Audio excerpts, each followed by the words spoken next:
This is the Moth Radio Hour. I'm Sarah Austin Jenness. In this episode, stories all about letters. It turns out letters are not a thing of the past. Some people, like me, are still writing and stamping, opening and reading them. Our first story is from Meg Ferrill. She told this at an open mic story slam in San Francisco, where we partnered with public radio stations KQED and KALW. Here's Meg live at the Moth.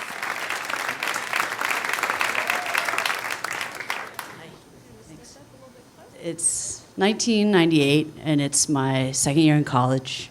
I know, I look exceptionally young. I had just picked my major, and I had done this by going into one of the buildings on campus where they house all the banners, one for each of the majors. And I looked up, and I saw it, and I was like, that's it. And it said leisure studies. And I was like, I can do that. I can do that really, really well.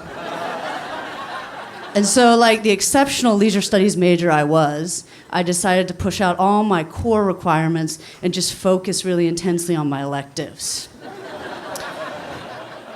And so I chose human sexuality because it sounded exotic, and yes, I was naive and innocent at the time. And I also chose it because at the time I was also dating my first girlfriend. And I thought it might be relevant. So the class started, and it started first with STDs. It was just like picture after picture after picture after picture after picture of STDs, which was really hard on me because I'm a visual learner. And then we quickly moved into sexuality, and because it was the 90s, we really just covered homosexuality, bisexuality, and heterosexuality, because like at the time, you know, we didn't talk about much. I mean, like if you were a man and you had a piercing in your right ear, by urban legend, you were gay. Like, what did we know? We all wore scrunchies. We were like a confused nation completely. So I should also tell you that I went to school in North Carolina, and North Carolina is not the liberal hotbed that you think it is. At least it wasn't in 1998. And the other thing you need to know is that I've never really been much of an activist. Like, yes, I did adopt a manatee in 7th grade, but I have no idea where he is right now. So for these reasons combined, I was in the closet at the time. And so when we started talking about homosexuality, I was like really interested about what was gonna happen. And you know, at first it started out like most things start out when you have like a group of like 18 and 19-year-olds, and it's like hive mind, and they're all like, I don't know, what do you think about homosexuality? I don't know, what do you think about homosexuality? I don't know, what do you think? And then it spiraled really fast into they're all going to hell. Yeah, and I was like, oh my God, I'm like in the center of the worst bad after-school special ever. Or like perhaps this is the moment that like all of my Degrassi High training should come into action. I wasn't sure what it was. But the one thing I knew was I was starting to get like really upset because people were throwing out words like hell and Satan and all these things. And these were like all of my class friends. And it was really starting to like burn on me. And so it kept going, and it kept spiraling worse and worse. And then one girl stood up, and she said, and she like turned, I remember she turned to the class, like she was making this grand announcement, and she's like, if my kid was ever gay, I'd disown them. And the class just like kept agreeing with it. It seemed to make sense to them. And then finally someone else got up in the class, and she goes, if there's someone gay here, they should just stand up and tell us why. Like, what the Like, seriously, in what scenario would that make sense? Like, that is the most unsafe space I can imagine. So I kept it inside, and mostly I was like really mad at them because they weren't who I thought they were.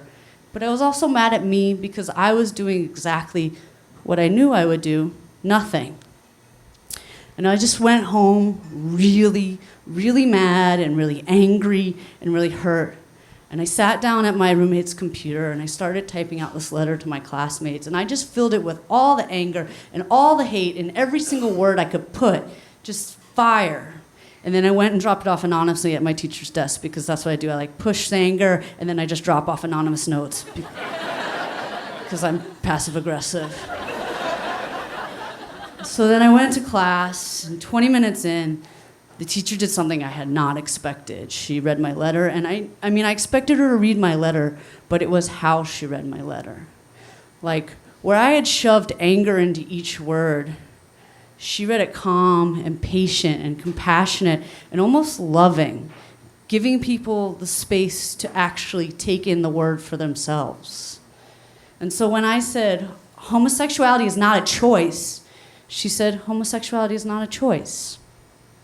And she continued reading my letter with my words, but her tone. And she went on from there, and she said, right now I'm sitting next to you, as I have this whole semester. The same person that you've laughed with, the same person that you've worked with. But if last week I had told you about who I loved, you would have looked at me differently. Maybe with disgust, maybe with hate, maybe something even worse. But by remaining anonymous, you can accept me for who I am. And then she kept reading my letter, and when she got to the end, she folded it up, and there was like this huge silence, like this long, painful silence. And I swear the only thing you could hear was like my heart beating out of my chest. It was like a homo heart Edgar Allan Poe moment.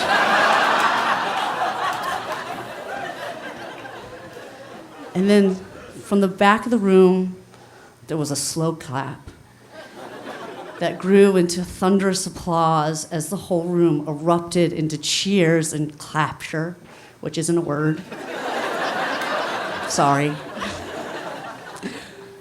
And I even looked at the girl who had said she would disown her own kid, and she had tears streaming down her cheeks as she slapped her hands violently, like so excited with the moment. And guys, I would like, because I'm very vain, to say that it was my words that peeled the hate from the room that day, but it wasn't. It was my teacher. It was the way she said my words. Because this is the thing, guys, your words can be magical, they can be brilliant, they can be perfectly constructed, but they are worth nothing unless they're heard. Thank you, guys.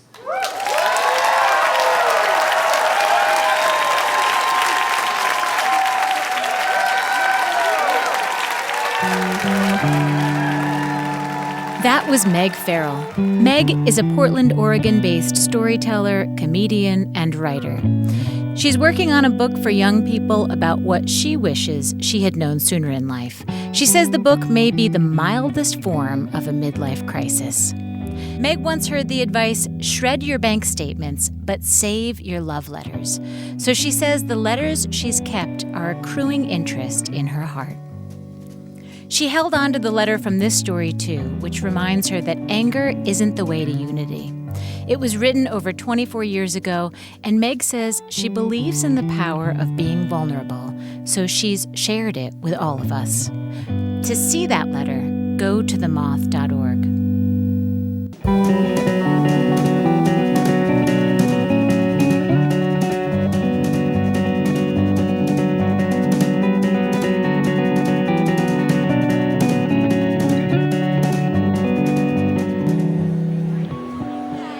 Sometimes the mail comes and you just cannot open a letter for fear of what's inside. You can't unread a letter. Our next storyteller is Danielle Dardashti. Danielle told this at an open mic story slam in New York City, where WNYC is a media partner of the Moth. And just a technicality, this story involves a package with a letter inside. Here's Danielle live at the Moth. Thank you.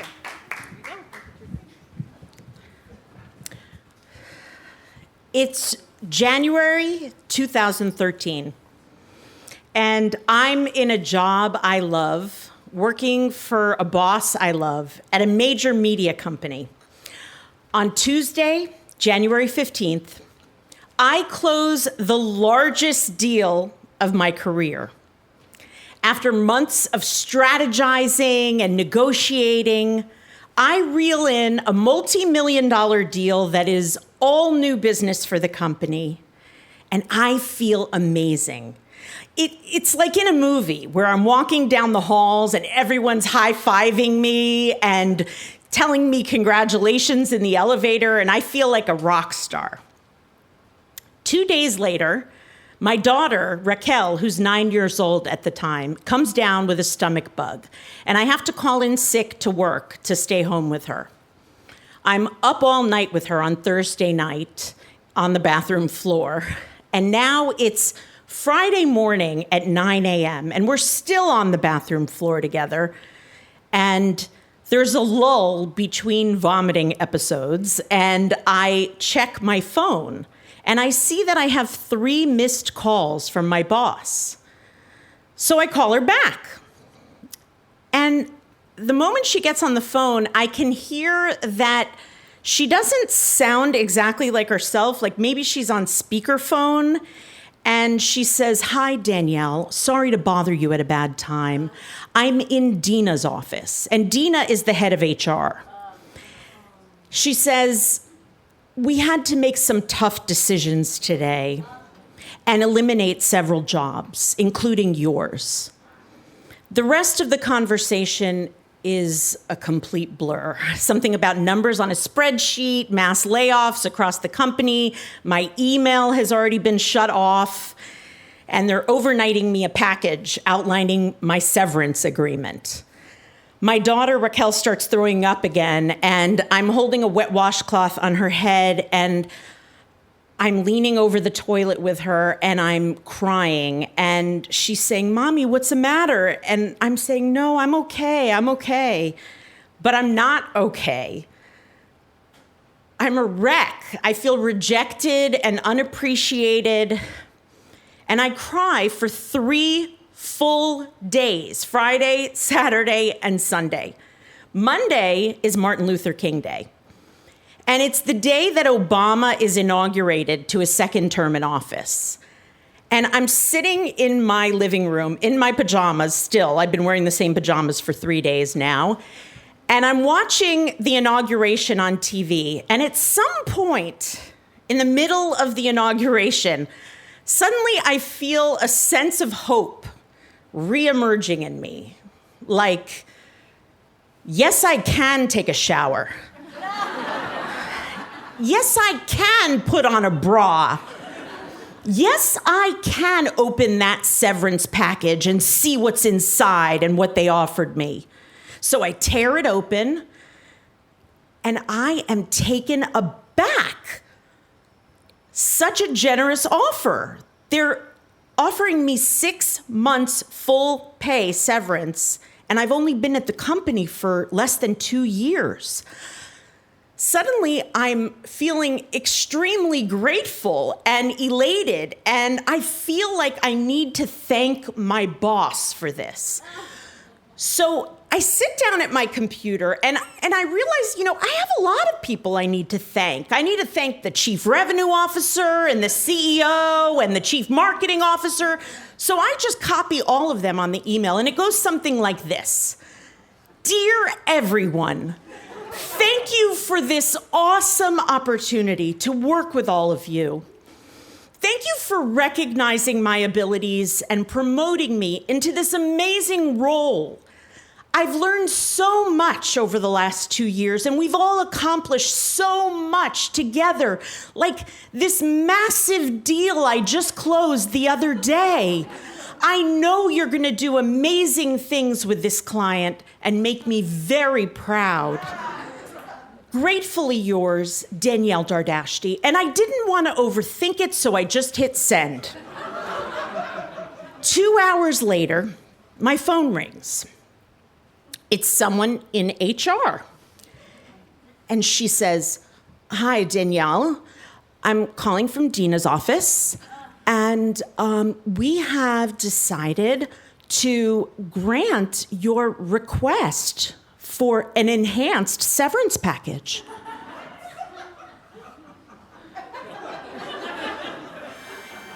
Instead of 6 months severance, we're offering you 12 months severance and your entire back-end bonus. We're overnighting you a new package outlining this new offer. And I'm thinking, what the fuck just happened? it wasn't until 2 years later that I found out they misinterpreted my enthusiastic email as a threat to sue them. So, what's my takeaway? Well, it certainly never hurts in business to be thankful.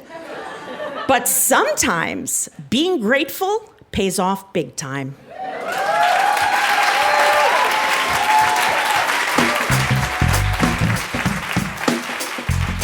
That was Danielle Dardashti. Danielle lives in White Plains, New York, with her husband and their 2 college-aged kids. She's an Emmy Award-winning documentary producer, co-founder of a show called Story Boom, and she's also working on a podcast called The Nightingale of Iran. When Danielle told this story at our Moth Story Slam competition, she won. To see a photo of her on stage, go to themoth.org. And while you're there, check out our schedule of open mic storytelling events. Come out one night to a city near you and throw your name in the hat for a chance to get picked. We want to hear your stories.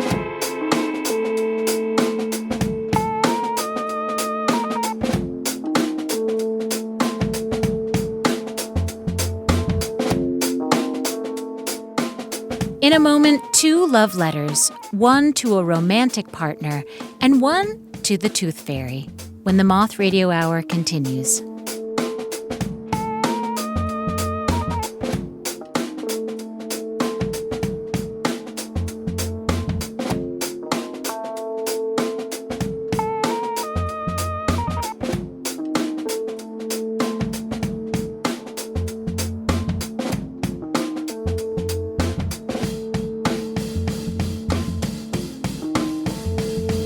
The Moth Radio Hour is produced by Atlantic Public Media in Woods Hole, Massachusetts, and presented by PRX.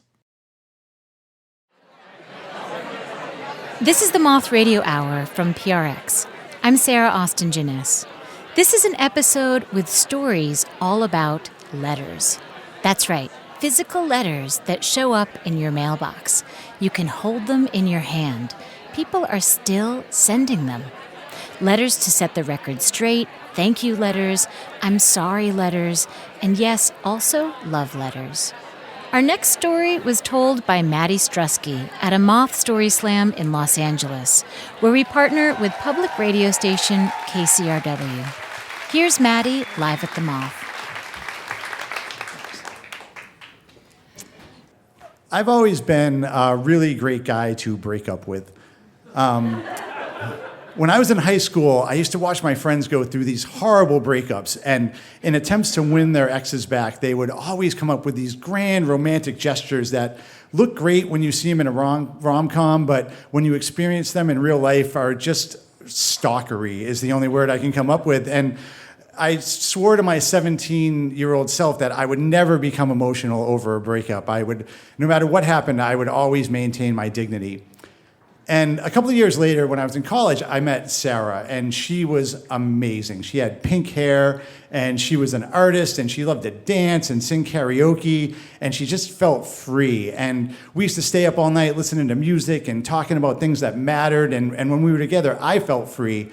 And we just fell for each other really hard, and things were great because, I was young and I was in love for the first time, and everything was new and raw, and I had never felt like this before in my life. And I think that's why I had such a hard time when she broke up with me. And the worst part of the breakup was that she didn't really give me a reason. She just chose another guy over me, and it just crushed me.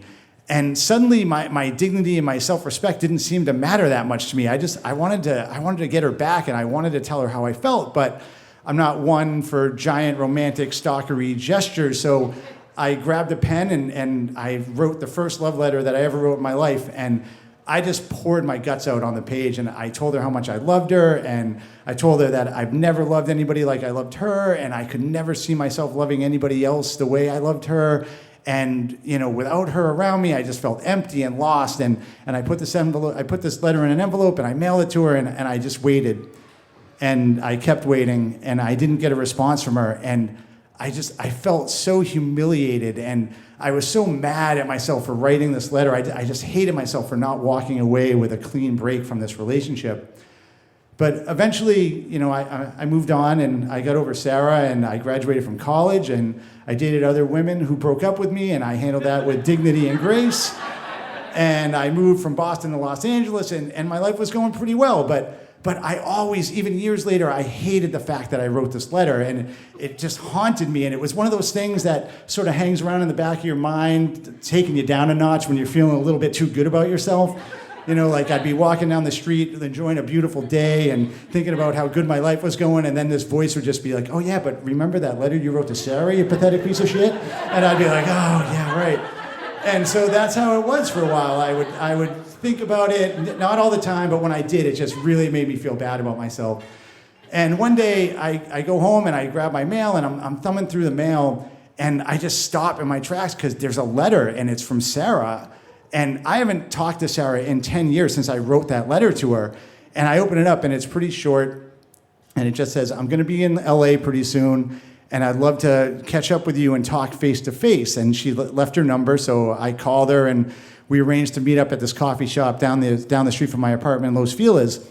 So we ended up meeting up at the coffee shop. And after we had some small talk and we caught up for a few minutes, she said, listen, the reason I got in touch with you is, I met this guy and I'm moving in with him and I was cleaning out my apartment and going through my things and I stumbled across this, and she pulls out the letter that I wrote her and I just froze, and she said, I'm really sorry I never responded to this. I was in a really bad place then, but you need to know I've been carrying this letter around for 10 years from place to place, and it really helped me get through some rough times, just being able to read it and know that somebody at some point loved me the way that you did, it helped me. And I just wanted to say thank you. And then she slid the letter across the table to me and she said, but, the guy I'm with now is amazing.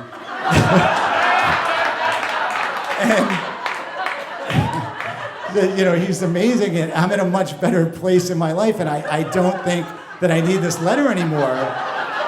And I just wanted to give it back to you. And part of me wanted to grab that letter and just run out into the street and light it on fire right there and destroy this symbol of humiliation that I've been carrying around for the last 10 years. But I didn't, because when I looked at it, the letter, it looked worn and it looked like it had been read and reread dozens of times over the years. And I realized that letter meant a completely different thing to her than it did to me. Where I saw shame and humiliation and embarrassment, she saw warmth and comfort and love. And I just said, Sarah, I wrote that letter for you and I wanted you to have it. And a lot of things might have changed in the last 10 years, but that hasn't. And she just smiled and she put it back in her bag and we didn't talk about it again. And we ended up spending a really great day together. We just hung out, we reminisced about old times and she left and we kept in touch after that. We wrote letters back and forth for a bit and then letters changed to emails and emails changed to Facebook posts, and we're both married now and we both have kids of our own. And every once in a while I still think about that letter and I'm amazed by how much different I feel about it now than I used to. I used to just feel so embarrassed by it, but now I'm really proud that I wrote it. I'm glad that I told her how I felt, even though it took us 10 years to talk about it. And I'm glad that it was able to help her through some rough times in her life. And I don't know what she ended up doing with that letter, but I like to think that she held on to it. And I like to think that maybe someday, if she's having a rough day, she might stumble across it again and it might bring a smile to her face and help her through another rough time. And, it might have taken me 30 years to realize it, but that letter allowed me to have the most dignified breakup I've ever had in my life. Thank you.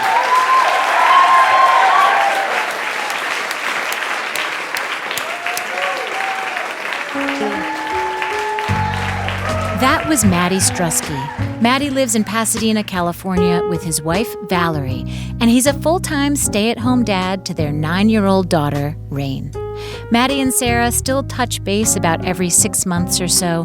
He says it feels like we pick up right where we left off every time. I have to admit, this story had me sobbing the first time I heard it. I have some old love letters too, but none that have been discussed decades after the fact. That is some emotional maturity.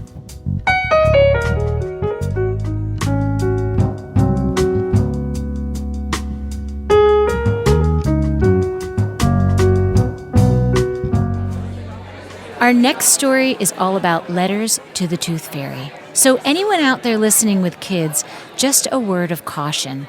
These letters reveal secrets. Live from a Story Slam in Boston, where we partner with public radio station WBUR and PRX, here's Lou Levin. So I'm a Jewish kid from a small Jewish town in New York originally. It's called New City, New York, but it's actually sweetly named Jew City to the other Jews. And something nice about having that big a population as a kid is that come the holidays, it's more 50-50 in classrooms. You have kids that are celebrating Christmas and kids that are celebrating Hanukkah for presents. And I really enjoyed that as a kid, but the thing that kind of I wished I had more in my religion was that all of the kids that celebrated Christmas and Easter and stuff had Santa and the Easter Bunny to believe in and make them happy, and I thought that was really cool, but all I had was the Tooth Fairy. So I really, really dug the Tooth Fairy, and I really enjoyed getting visits from her because it was like, oh, they get chocolate, but like I get a quarter when I lose my tooth. So it's first grade, and I have parents that work really hard to make me and my sister feel loved, but also have to work a lot. My mom was getting her master's in education and about to start teaching, and my dad was an organic chemist, so that included long hours at the lab. And I didn't really see a lot of them at like parents come to school things, but one day in first grade I came home and I was like, I want to make a new friend. I'm going to write to the Tooth Fairy. She's always shown up for me, so I'm just going to leave a letter under my pillow. And I wrote my first letter to the Tooth Fairy. I said, Dear Tooth Fairy, I'm in first grade. You've collected my teeth before, but it's nice to meet you.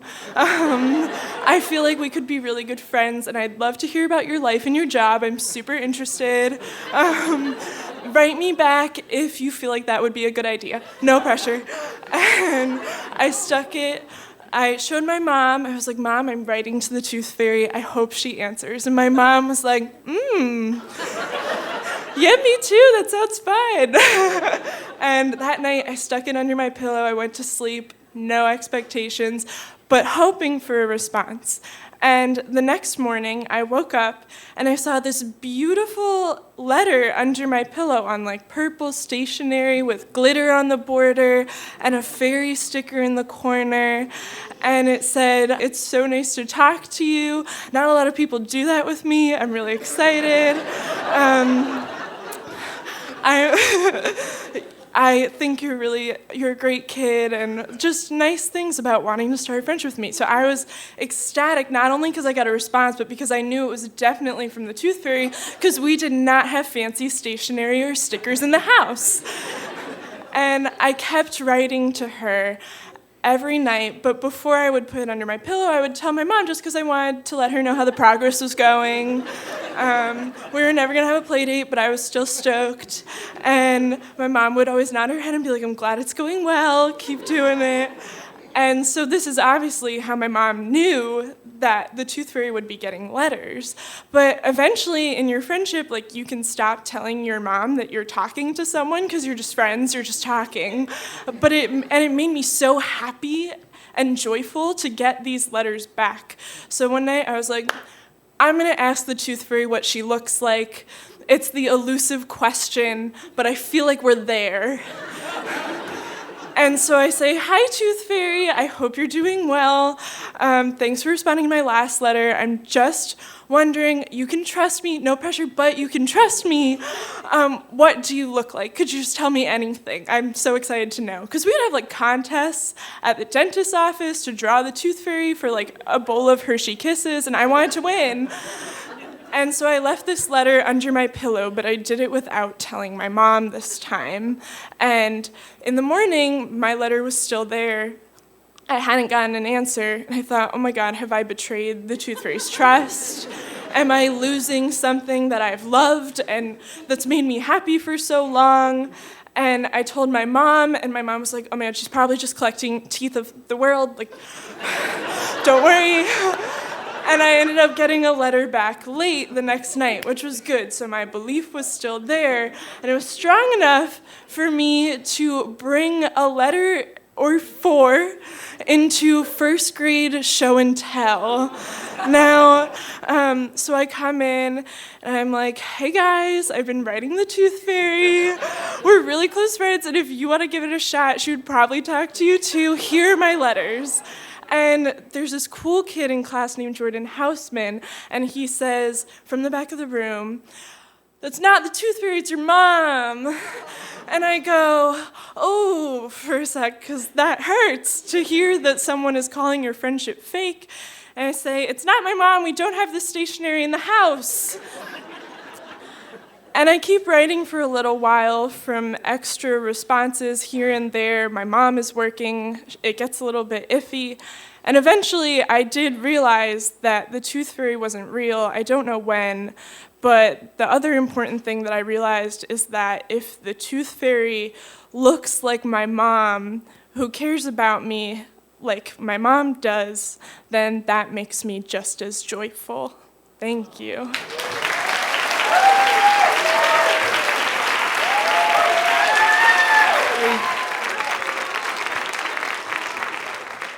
That was Lou Levin. Lou lives in Brooklyn, New York, where they're learning how to rollerblade. Lou is a program coordinator at NYU Law and loves to hunt down tooth-rotting baked goods. And if you're wondering about Lou's mom, she's now retired and spends her days birdwatching and playing pickleball. And she kept the letters from this Tooth Fairy exchange. They are just the cutest. To read all of them, visit themoth.org. When we return, rejection letters from the heart and a special message from the other side. When the Moth Radio Hour continues.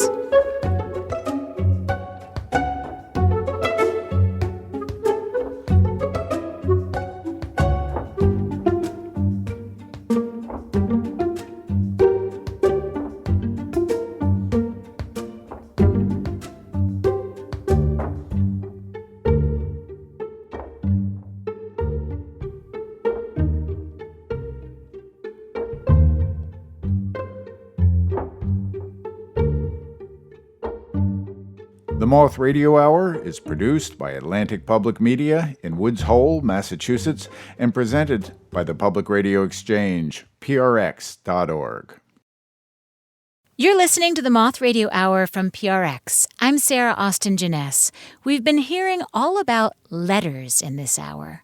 This next story takes it up a notch. It includes hundreds of handcrafted letters. Otis Gray told this at a Moth Grand Slam in Brooklyn, New York. Here's Otis.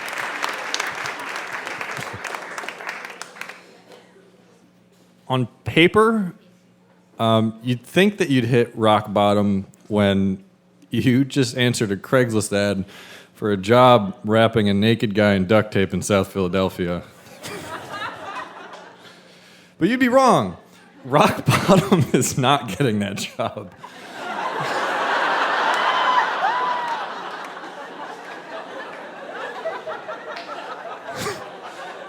Yeah, he turned me away at the door when he opened it and was visibly shocked that Otis was not a girl's name, which is both stupid and sexist. But I had just spent 4 years at art school as a sculptor and had an absent father, so I was accustomed to rejection to that point.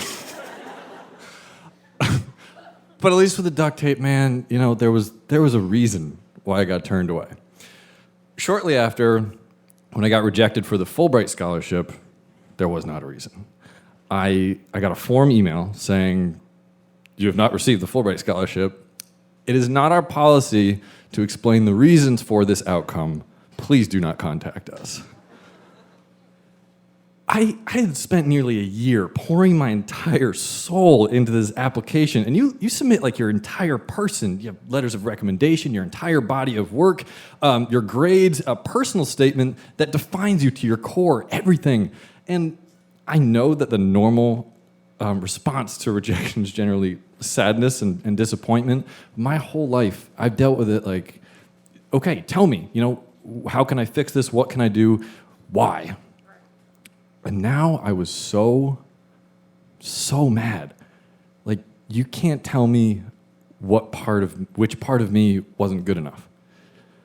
Which was not a unique feeling, because while I do joke about my daddy issues, it was not his policy to explain the reasons for that outcome either. About a month later, after I got rejected, a former professor who knew I wasn't doing so hot called me and said, "Hey, you seem desperate. How do you want a job writing personalized rejection letters to high school students?" I have never been so good at something so quickly in my entire life. So this foundation, what they did was they gave money to high school students pursuing summer programs in the arts. My job was to take the judges' feedback and craft it into these little personalized rejection letters. I was impartial. I didn't see them or their work, just the critique of it. That year, I wrote 160 letters, and these things were Shakespearean.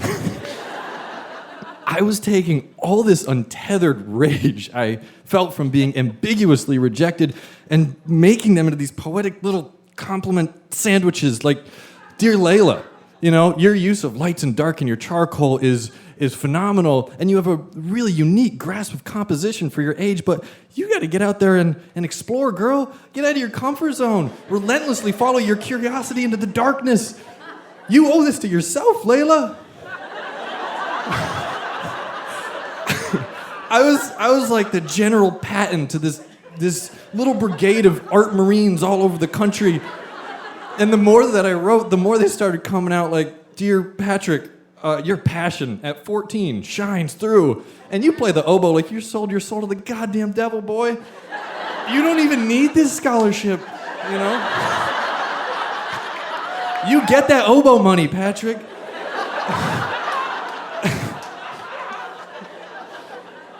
And like doing this, I felt so whole, because these kids were putting themselves out there, like open to judgment, and I had the opportunity to give them the feedback that I never got. But I had to write one letter. It was to a young dancer. I'm going to call her Sarah, and Sarah was applying for one of the best ballet programs in the entire country. And the judges said that she was really talented, but they were afraid that if she went to this program, they were afraid that her spirit would be beaten down by the judgment implicit in the ballet world around body image, and that she might be better off doing a program in contemporary dance instead. So now I knew that this girl, Sarah, probably didn't look like your stereotypical ballerina, and it was my job to tell her that a factor in why she wasn't accepted was a part of her that she maybe couldn't change. And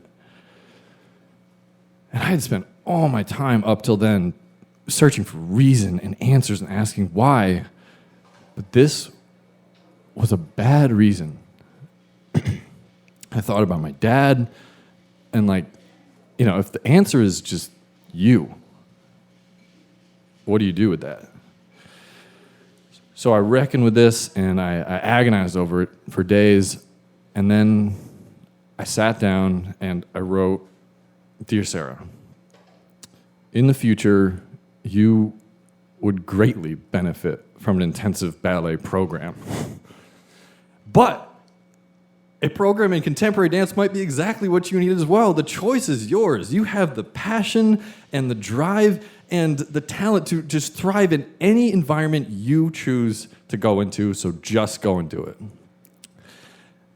And after 4 years of this job and over 700 personally crushed dreams, I can confidently say that wholeness that I felt was not writing well-reasoned rejections. It was learning that it just didn't always matter. And it didn't matter which part of me wasn't good enough, especially if it was a reason that I couldn't change or a reason that I would never change. And I hope that if these beautiful little weirdos take anything from these letters, it's that you should never, ever beg someone to tell you why you aren't good enough. You go and you show them how fucking wrong they were. Thank you.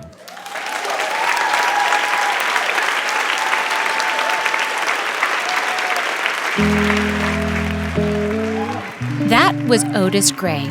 Otis is a Vermont native who just moved to Brooklyn, New York, where he's a radio producer and a podcast host. He recently produced Sesame Street's bedtime podcast, Goodnight World, and he has his own show called Sleepy, where he reads old books to help you get to sleep. He just wrapped his 8th year of writing these letters.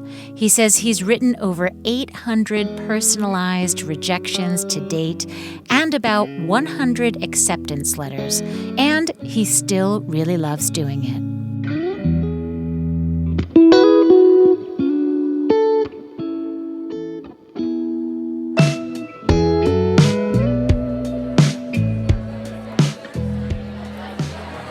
Our final story about letters is from the beyond, if you believe in that kind of stuff, and I do. Live from our Story Slams in Boston, here's Stacey Perlman.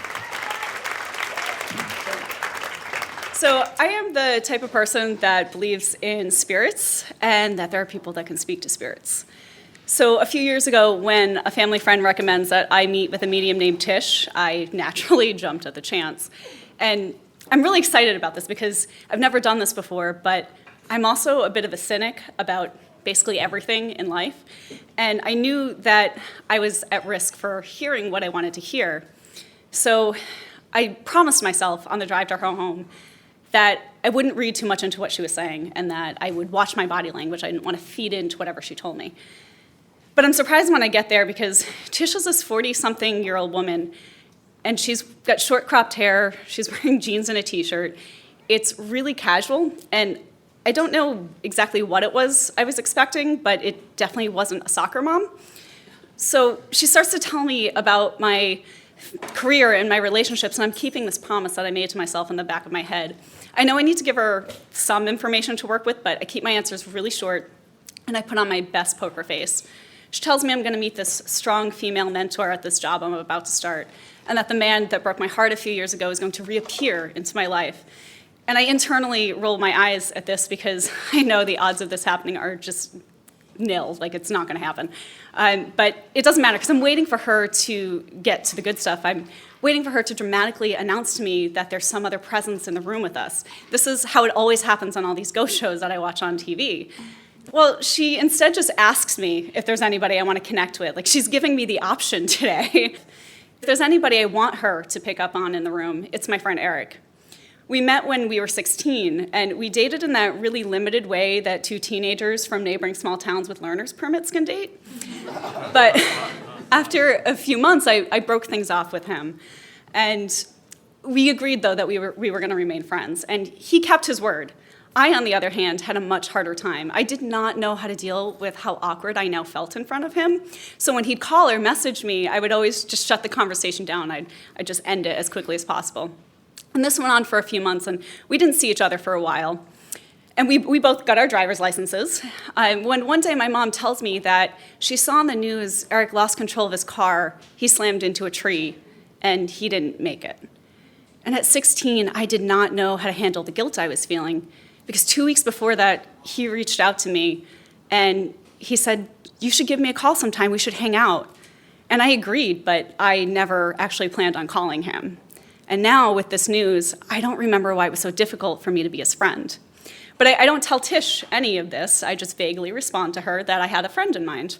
And I'm using this as a bit of a test for her because I don't know if all those predictions she mentioned earlier are really ever going to happen, but if she can tell me anything in this moment about Eric, then I will know she is the real deal. So she starts to tell me a few different things about him, but nothing's really resonating with me. She mentions a car accident, so she gets that, but I'm not convinced. And I'm actually starting to lose a lot of hope in this whole situation. I kind of feel foolish for being there. And then she looks at me and tells me, he says, "Thank you for the letters." And all that energy I'd been putting into maintaining my body language just completely dissolves, and tears are streaming down my face. And I'm crying because I had never told anybody that I used to write letters to Eric. I used to write to him apologizing for being such a bad friend and asking for his forgiveness. And I did this for almost 2 years, and I would leave these on his grave. And then I went off to college. And as time went on, the years passed, I would tell myself, you were only 16, you need to give yourself a break. And so my life basically went on. But now it's 9 years later after his death, and I'm sitting in front of Tish, who has just acknowledged for the very first time the existence of these letters, and I sheepishly ask her what the teenager in me had always wanted to know. Does he forgive me?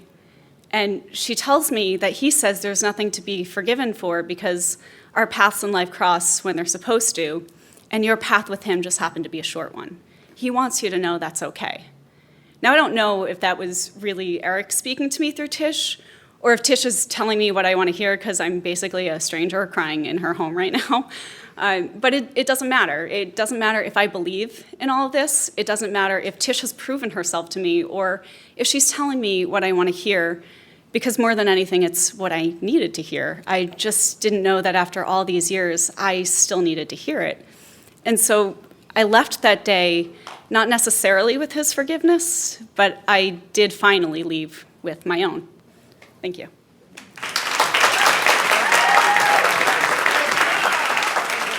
That was Stacey Perlman. Stacey is a clinical social worker who just started her own private practice. She's lived in Revere, Massachusetts for 7 years with her rescue dog named Faye, and she still goes back to Tish the medium from time to time. Eric died in 2001 when they were both sophomores in high school. Stacey has only one photo of herself and Eric. They went to his winter ball together, and his mom gave her a copy of the photo from that dance. The photo still sits in a frame in Stacey's home all these years later. To see that photo of Stacey and Eric, go to themoth.org.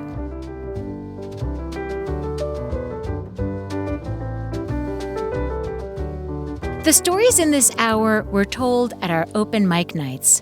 But remember, you can pitch us your story about a letter you wrote or received, or any other story about an important turning point. Record right on our site or call 877-799-MOTH. That's 877-799-6684. The best pitches are developed for Moth shows all around the world. Here's a letter-related pitch that we loved. I'd like to tell you the story about my grandfather's foot. Some years ago, my grandfather, James Scott, had a really terrible bout of angina.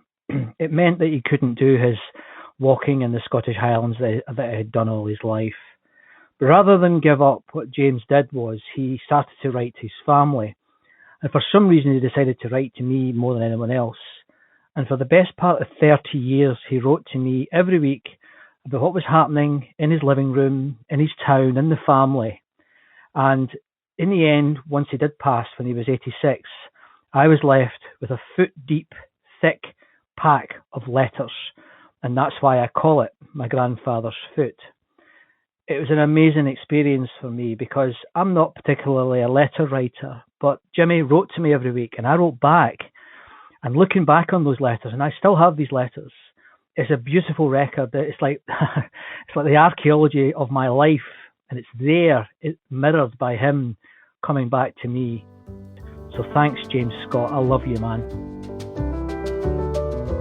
Remember, you can pitch us at 877-799-MOTH or online at themoth.org, where you can also share these stories or others from the Moth archive. That's it for this episode of the Moth Radio Hour. Write a letter to someone you care about, and we hope you'll join us next time.